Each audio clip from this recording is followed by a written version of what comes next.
Okay, well, I'm here with Silke Berlinn, and a famous recording star, and she's played with quite a few people. She's originally from the New York scene, has spent some time in San Francisco and kind of all around. Yeah, Boston. And Boston. She's done London. Europe, London. Who are some of the different performers that you've performed with? Oh, well, I sang with Ming DeVille when they were starting in San Francisco, and Jerry Nolan played drums for me in New York from Heartbreakers and New York Dolls. There's Paul. Okay, well, here he comes. I just did something with Jack Grisham from TSOL and Rick Agnew, who's here, and I've done some work with Don Bowles from the Germs. I did a duet with Sam McBride from Fang. That's an Oakland band. They're sort of a legend. Now, you've done several tracks with Rick recently. Yeah. Did you know him before? I did not. I was put together with Rick by a disc jockey in Tampa, Florida named Eric Tolpo, who has a show called the Ed Show Fanzine, and he and this other DJ down there named Sick Mick started interviewing me as soon as I sort of went. I have had a bunch of nervous breakdowns, so when I started doing this again about 3 years ago, really heavily, Eric and Sick Mick started interviewing me, and at a certain point, I think maybe about 6 months ago, Eric said he knew I was going to move to LA because I was in rehab. I was in a rehab in December for heroin, but he said, "You and Rick are both in LA. You should do something with him. You two would be great together." So that's how we sort of got together. And I have been recording with Paul, and it turned out that Rick was recording with Paul, which I didn't know. It was total serendipity. They actually go way back. Yeah, and I didn't even know. It was just like a total serendipity, because I mentioned to Paul, I said, "Do you know this guy Rick Agnew? Because this DJ thinks that we should get together and do something." And as it turns out, they were like, Rick was there, several times a week recording. So it took a while to get it together, and we had to arrive at a song, and then we decided, well, Rick wanted to do "We're Desperate" by X. So at first I was a little reluctant, and I wanted to do that song Blue, what's it called? I can't remember, Blue something that they did. And Rick wanted to do "We're Desperate," so finally I relented and I said, "Okay, we'll do that," because I wanted to work with him. He's a great guitar player. He just adds so much to a song. He's got he nails things just in a second. He played. We just did this thing yesterday with Jack and Don and Rick and myself and Paul, and I think we're going to call it the Gestapo 5. Because it's that Deutsche Girl song by Adam Ant, it has, we're doing the bad version with the Nazi version, and Rick played bass and guitar, and just nailed it in a second. He took the least time of anybody to do the song. Yeah, he's a pretty amazing talent. That's pretty amazing, and we got a really different thing on "We're Desperate." I didn't really know the song, so I was singing it wrong, and Rick said, "No, I like that. Keep doing that. It sounds good. It sounds better." So I said, "Okay," but I was singing it wrong. But there's no wrong. Yeah, well, I was not singing it the way, was not singing it literally.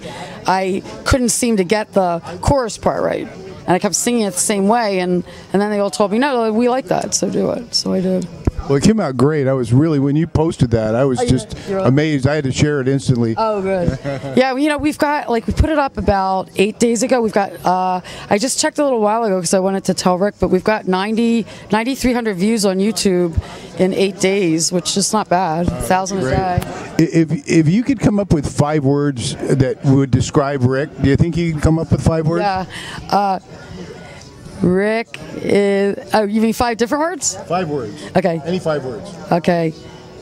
Guitar, God, legend, virtuoso, prodigy, punk rock. Very good, very good. Thank you very much. Okay. Now we're going to do Paul. PNX next. Okay.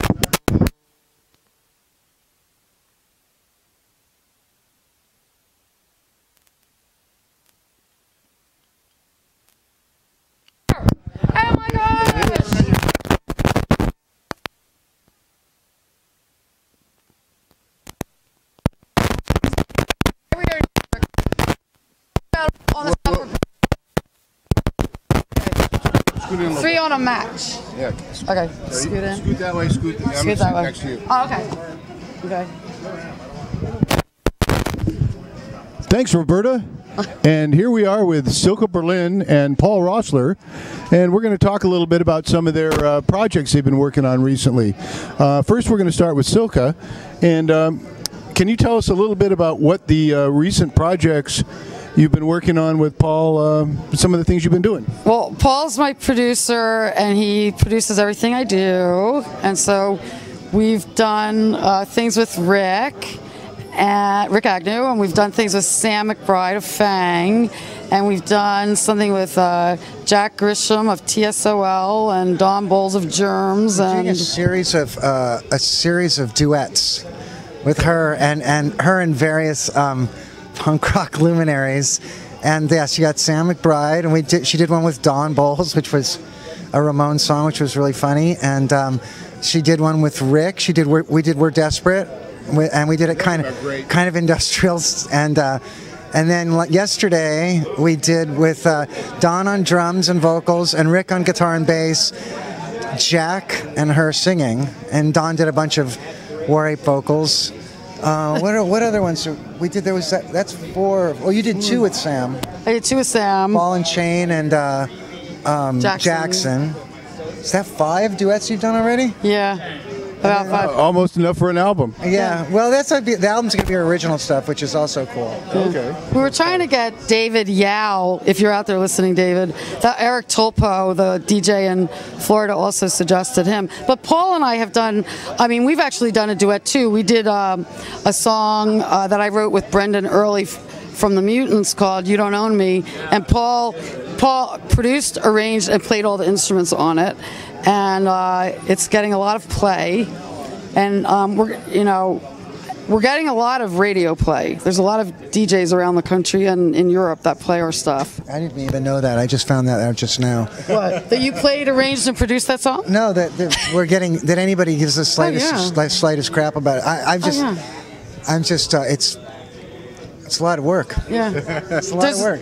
Yeah, there's a guy in Colombia and Chile and Australia, and Rob Select in New York, and Jill Hoffman in Florida, Eric Topo in Florida, Sick Mick in Florida, Tim Bednards in... And shout out to all those guys for playing you on the radio. Yeah! And Monterey, and L.H. Schneider in San Francisco, and they're just the ones I know about. Everybody doesn't apprise, everybody doesn't apprise you of what they're doing. I only listen to talk radio myself. I listen to news radio. Yeah. I don't have a TV. Less political slant. NPR. NPR. Oh, well, that's good stuff. Yeah. I'm not interested in current events. Of course so. Well, now You're the only person I talk about current events to. That's it. Now, well, you respect his opinion. I do. Paul's very smart. What do you mean? No, I do. Now you have quite an interesting past performing with quite a few notable musicians. Can you tell us a little bit about some of your work in New York and some of the other places you've been? Oh my God. Oh well, Jerry Nolan from the Dolls and the Heartbreakers played drums in my band. Luigi Scorcia from La Cosa Nostra, which was Johnny's last band. He was... Oh, it's a band. I thought it was a crime family. Well, yeah, it's that too. It's that too. But yeah, it is. He was the leader of my band up in Oakland. He moved out here from New York to do some stuff with us. Paul and I, let's see, Mink DeVille. God, I can't even remember. Some guy from the Jesus and Mary chain. I worked with the Hooters. I worked with Cheetah. I worked with the Offs.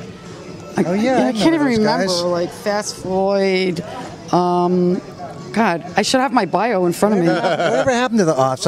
We slept on their floor. What happened? Well, I saw Billy at the Punk Festival last year in San Francisco. He was playing, and Frank St. Andrew was my sax player. He was up there. He was in the Offs. That goes way back. The Offs were together in '78 for sure, maybe earlier. Well, for a while, they were together for into the '80s too. Because Floyd from Mink DeVille, the first real band I was in was with Fast Floyd, and he started Mink DeVille in San Francisco with Willie, and he got Willie to come out to California. Willie was married to an heiress named Susan Berman. Whoa, whoa, whoa, whoa, whoa, whoa, whoa. What do you mean? You allowed to say this stuff? What? Of course, why not? I don't know. I mean, it's true. Well, because we're all gritty rock and rollers, and nobody's allowed to But be. they're all dead. They're all dead. We're not allowed to be heirs and heiresses. We're supposed to be. But they're all dead. We all come from the street, and we say street because we're We all come from. That's right. We grew up on the street. street, right? Have you noticed that some people say street and some people say street? And I've been very careful.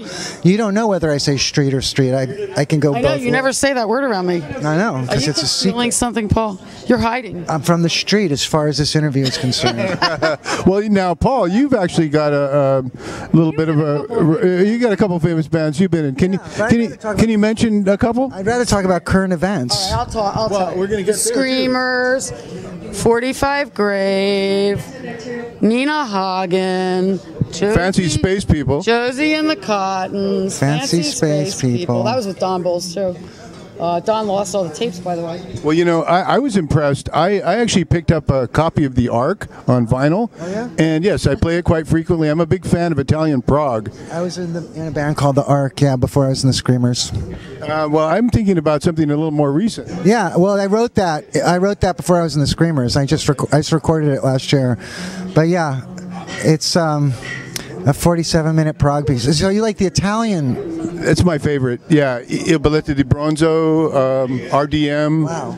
Yeah. There's a new thing over there called jazz punk. Have you heard that? Bands called Squartet and Neo. When I was over there with Watt, I guess it's not new. It's been a while, but there were some really great players over there.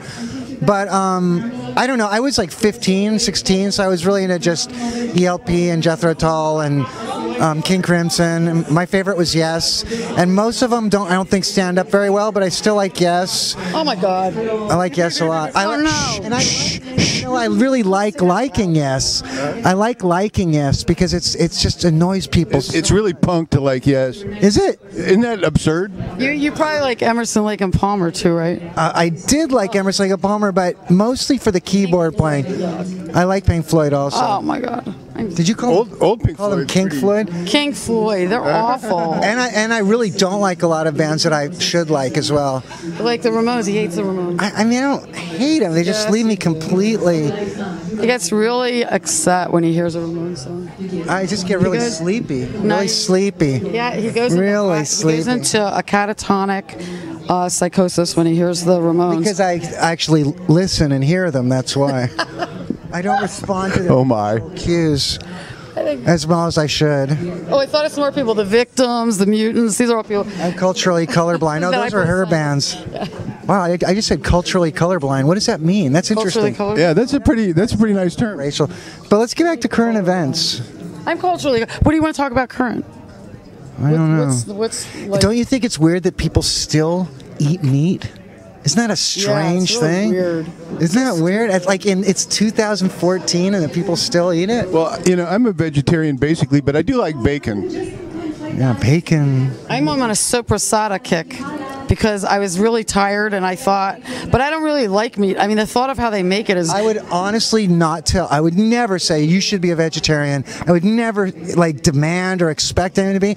I just think it's weird that people still eat meat. Okay, I'll tell you how you could get everybody to not eat meat. Have them read The Jungle by Upton Sinclair from 1930, Well, that got and the you will FDA never started. So the FDA stepped in, never and now eat meat again. Thanks to government regulation, your meat is now safe to eat. You know, the sound is going on, so we better wrap this up. That'll have to be it for the current events. Thank you very much, Silke and Paul. This is Billboard for PNX News. Right on. Back to you, Roberta. Right on. All right, cool. Cool. That's good. We'll do the Was that Rick good? interview maybe at your studio when we got a little more Yeah. time, a little Anytime. quieter. He's being interviewed by a guy from the New York Times on when, the 16th? No, that's the LA.